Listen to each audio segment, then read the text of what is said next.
जय जगन्नाथ सांग मैंने आम कही वीडियो मध्यम आली महू को आसवा आम अच्छु आली महूरे आसतु देखा केते सुंदर गाँ टी सुंदर परिवेश आपण मानक वीडियो मध्यम देखेबी आसतु देखा मैंने फाइनल आली महूरे पहुँची जाइछु आसतु देखा केते सुंदर गाँ टी देखो गाँव में सब घर सब है रोड साइड रे गछ लगाई पूरा एवरग्रीन बहुत सुंदर लगुच ये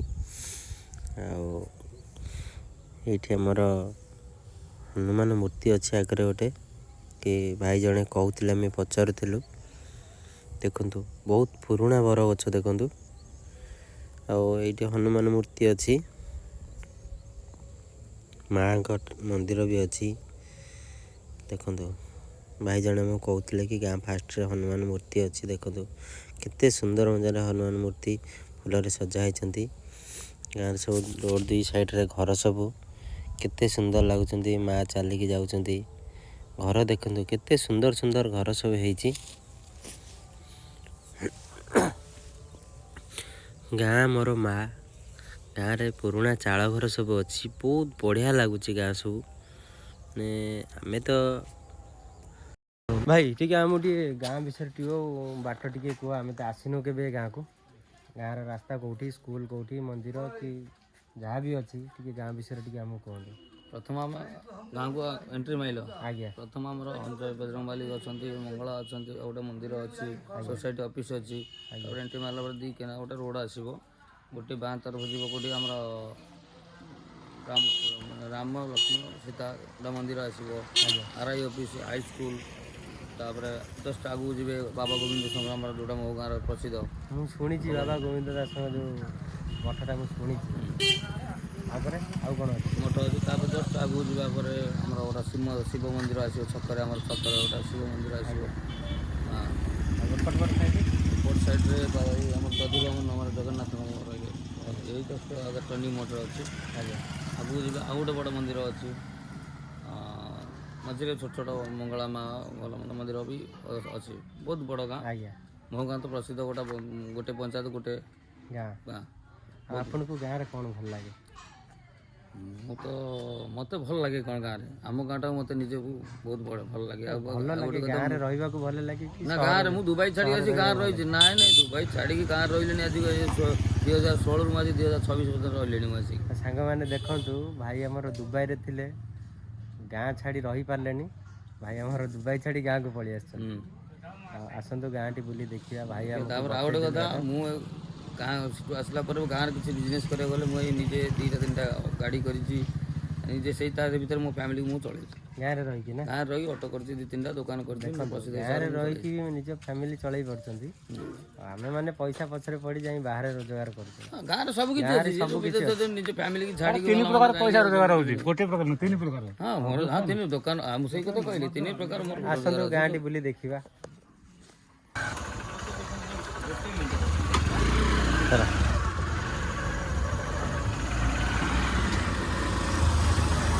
ये गाँव आरआई ऑफिस ये आज्ञा गोटे गाँ गोटे पंचायत देख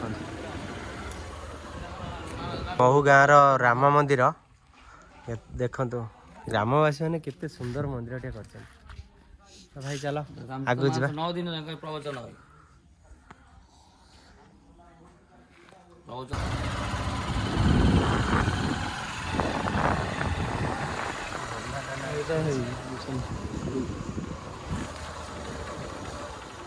गाँव हाई स्कूल ये आमको नहीं आसती गाँव स्कूल मंदिर सबकि देखापी स्कूल भीतर तो परमिशन नहीं तथापि आम यूँ देखु देखु केते सुंदर स्कूल है गाँव में सबकि अच्छी गाँव लोक मैंने पिला माने चाहिए सबकि हो पार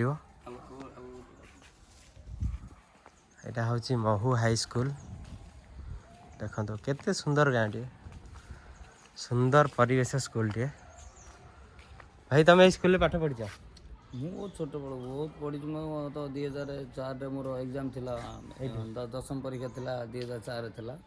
ଏଠି ମାଟି ଘର ଥିଲା ସବୁ, ଏବେ ପୁରା ବଦଳି ଗଲାଣି। ମାଟି ଘର ଆମର ତ ସବୁ ମାଟି ଘର, ଏଇ ପୁରୁଣା ଆଜବେଷ୍ଟ ଘର ବୋଧେ ସେ ସେତେବେଳର ଥିଲା ବୋଧେ, ପୁରା ମାଟି ଭାଙ୍ଗି ଘର। ଭାଙ୍ଗି ଗଲାଣି। ହଁ, ଇଏ ଆଜବେଷ୍ଟ ଗୋଟେ ଥିଲା ଆମର, ସେଠି ମାଟି ଘର ଥିଲା, ମୁଁ ପାଠ ପଢ଼ୁଥିଲି। ତ ସାଙ୍ଗମାନେ ଆସନ୍ତୁ ଦେଖିବା। ଦେଖନ୍ତୁ ଧାନ ସବୁ ମଳା ହେଇ ଥାକ ମରା ହେଇଛି ବସ୍ତାରେ, ବହୁତ ପୁରୁଣା ବର ଗଛଟେ।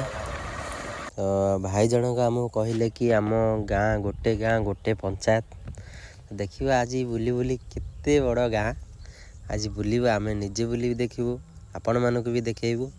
ଦେଖନ୍ତୁ ଗାଁରେ ସବୁ ଗାଈ ବାଛୁରୀ ବନ୍ଧା ହେଇଛି, କୁଟା ଗଦା ଦିଆହେଇଛି, ଧାନ ମଳା ବି ଚାଲିଛି। ଆଗରୁ ଦେଖିଥିବେ ସାଙ୍ଗମାନେ, ମାନେ ଗାଁରେ ସବୁ ପୁରୁଣା ଘର ଥିଲା, ଯେତେବେଳେ ଚାଳ ଘର ଥିଲା କେତେ ବଢ଼ିଆ ଲାଗୁଥିଲା। ଚାଳ ଘର ସବୁ ମାଟି କାନ୍ଥରେ ସବୁ ଚିତାରେ ଝୁଟି ପଡ଼ିଥିବ, କି ବର୍ଷା ଦିନ ହେଲେ ଚାଳରେ ଟୁପୁରୁ ଟୁପୁରୁ ହେଇ ପାଣି ଝଡ଼ୁଥିବ। ସେ ଦୃଶ୍ୟ ସବୁ ବହୁତ ବଢ଼ିଆ ଥିଲା। ସେ ଦୃଶ୍ୟକୁ ତ ଆମେ ସବୁବେଳେ ମିସ୍ କରୁଛନ୍ତି। ଯେଉଁଟା ବିତି ଯାଇଛି ସେଇଟା ତ କେବେ ଆଉ ଫେରି ଆସିବନି। ଦେଖନ୍ତୁ ଧାନ ସବୁ କଟା ହେଇ କେମିତି ଥାକ ମରା ହେଇଛି। ବହୁତ ସୁନ୍ଦର ପରିବେଶ ଗାଁଟିଏ। ଗାଁରେ ସବୁ ଘର ବାଡ଼ି ସବୁ ବହୁତ ବଢ଼ିଆ ଲାଗିଲା ମୋତେ। ଆଉ ଗାଁରେ ମନ୍ଦିର ବି ବଢ଼ିଆ ବଢ଼ିଆ ମନ୍ଦିର ଅଛି। ଆସନ୍ତୁ, ଭାଇ ଜଣକ ଯେଉଁ କହୁଥିଲେ ବାବାଙ୍କ ମଠ ଅଛି, ଆମେ ସେ ମଠ ଆପଣମାନଙ୍କୁ ଦେଖେଇବୁ। ଆଉ କହୁଥିଲେ କି ସେ ଜିଅନ୍ତା ସମାଧି ନେଇଛନ୍ତି। ତ ଆସନ୍ତୁ ସାଙ୍ଗମାନେ, ଆପଣମାନଙ୍କୁ ଦେଖେଇବି। ଦେଖନ୍ତୁ ରୋଡ଼ ଦି ସାଇଡ଼ରେ ଗଛ ଲଗା ହେଇଛି, କେତେ ସୁନ୍ଦର ଲାଗୁଛି ସବୁ। ଏଇଠି ସେ ବାବାଙ୍କ ମଠ ଅଛି, ଆଉ ଶିବ ମନ୍ଦିରଟେ ବି ଅଛି। ତ ଆସନ୍ତୁ ମନ୍ଦିର ଭିତରକୁ ଯିବା, ଦେଖିବା, ଆଉ ବାବାଙ୍କ ମଠ ବି ଦେଖିବା।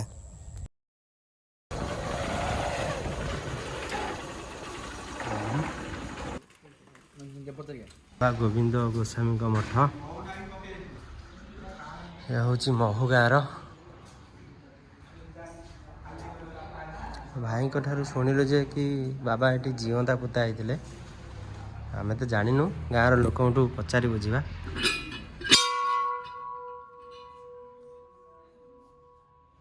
ସାଙ୍ଗମାନେ, ଆମେ ବାବା ଗୋବିନ୍ଦ ଦାସ ମଠକୁ ଯାଇଥିଲୁ। ସେଠି ଲୋକଙ୍କ ସହିତ କଥା ହେଲୁ, ପଚାରିଲୁ କି ସେମାନେ ତ ଭିଡ଼ିଓ ଆଗରେ, ମାନେ କ୍ୟାମେରା ଆଗରେ କହିଲେ ନାହିଁ।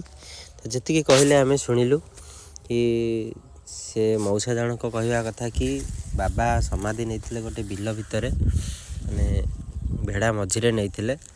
ତ ସେଠି ପୂଜା କରିବା ପାଇଁ ମାନେ ଅସୁବିଧା ହେଲା ବୋଲି ସେମାନେ ଗାଁ ଉପରକୁ ନେଇ ଆସିଛନ୍ତି।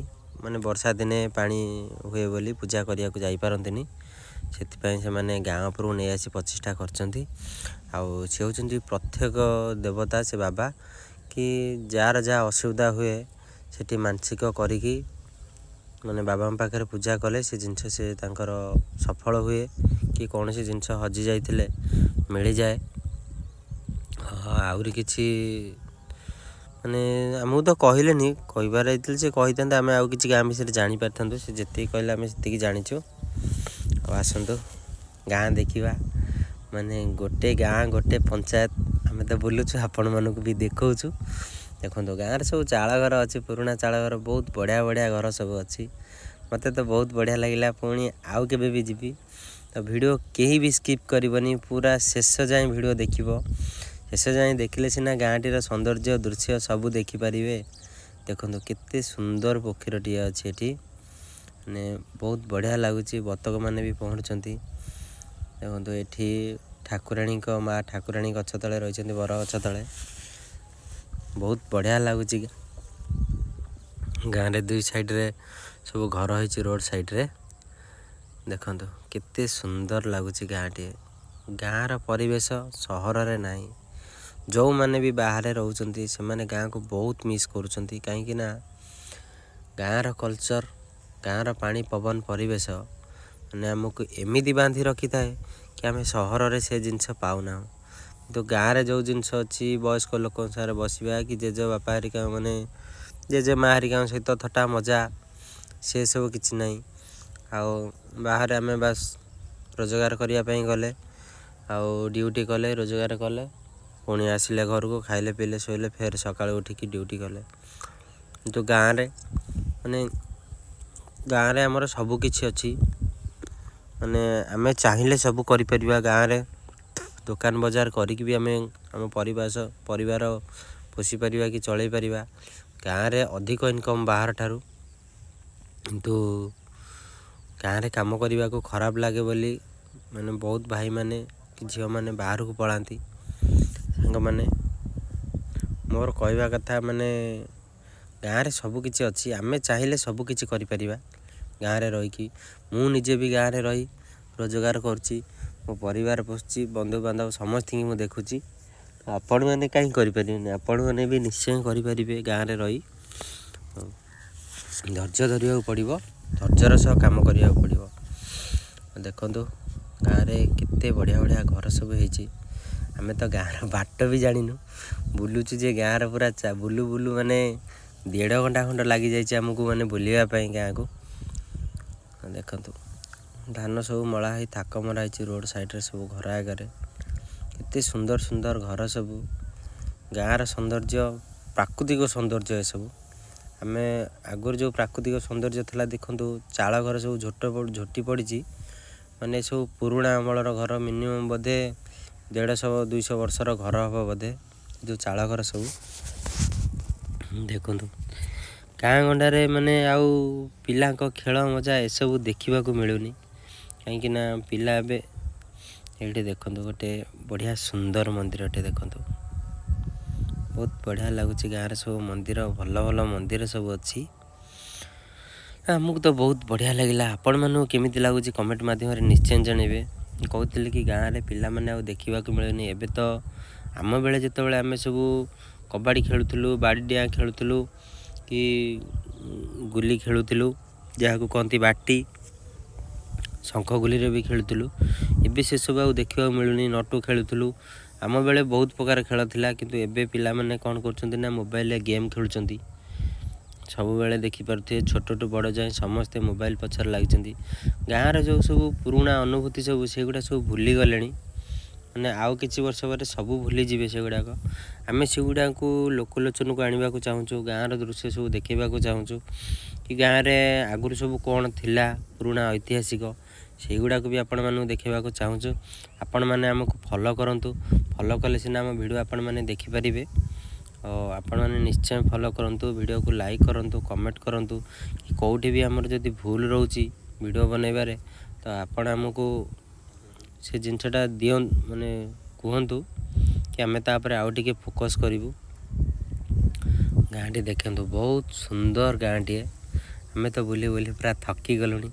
ସେ ଭାଇ କହିବା ଅନୁସାରେ 1-1.5 ଘଣ୍ଟା ଲାଗିଯିବ ଆମ ଗାଁ ବୁଲିଲା ବେଳକୁ। ଆମେ ବୁଲି ବୁଲି ପୁରା ଥକି ଗଲୁଣି। ବହୁତ ସୁନ୍ଦର ଗାଁଟିଏ, ମୋତେ ବହୁତ ବଢ଼ିଆ ଲାଗିଲା ଗାଁଟିଏ।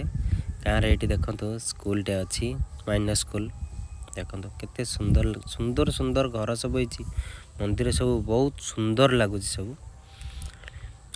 କେବେ ବି ଆପଣମାନେ ଆଳି ମହୁକୁ ବୁଲି ଆସନ୍ତୁ। ବଢ଼ିଆ ବଢ଼ିଆ ମନ୍ଦିର ଅଛି, ଦେଖିଲା ଭଳିଆ ମନ୍ଦିର ସବୁ ଅଛି। ଆଉ ଗାଁରେ ଯେତିକି ଲୋକଙ୍କ ସହିତ ଆମେ କଥା ହେଲୁ ବହୁତ ବଢ଼ିଆ ଲାଗିଲା। ବଢ଼ିଆ ବଢ଼ିଆ ମାନେ ବହୁତ ଭଲ ଲୋକ ଅଛନ୍ତି। ତ ଆମକୁ ଗାଁ ବିଷୟରେ ବି କିଛି କହିଲେ। ଆଉ କିଛି ଲୋକ କହିଲେନି, କ୍ୟାମେରା ଆଗକୁ ଆସିଲେନି। ତ ଆସିଥିଲେ ଟିକେ ଆହୁରି ଭଲ ବି ମାନେ ଗାଁ ବିଷୟରେ ଆମେ ଜାଣିପାରିଥାନ୍ତୁ। ସାଙ୍ଗମାନେ ଭିଡ଼ିଓଟି କେମିତି ଲାଗିଲା କମେଣ୍ଟ ମାଧ୍ୟମରେ ନିଶ୍ଚୟ ଜଣାଇବେ। ଫଲୋ ଆମକୁ ନିଶ୍ଚୟ କରିବେ। ଜୟ ଜଗନ୍ନାଥ। ଦେଖନ୍ତୁ କେତେ ସୁନ୍ଦର ମନ୍ଦିର ସବୁ ହେଇଛି।